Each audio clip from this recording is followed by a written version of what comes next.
மழைக்குருவி வேறொன்னும் இல்ல. ஒரு கவிஞன் காட்டுக்கு போகிறான். ஒரு குருவி அவனை பார்த்து கீச்சு கீச்சென்கிறது. கிட்ட போய் பேசுகிறான். சுகம் வருகிறது. இருவருக்கு ஒரு உறவு வருகிறது. திடீரென்று காடு வந்து இருளுகிறது. மழை கொட்டுகிறது. இவன் வீட்டுக்கு ஓடி வந்து விட்டான். கொஞ்ச நேரம் சரியாக புரிந்து விட்டது.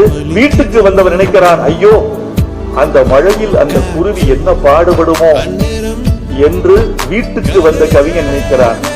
காட்டுக்குள் அந்த நேரத்தில் நிகழ்ந்த கதையே வேறு கதை.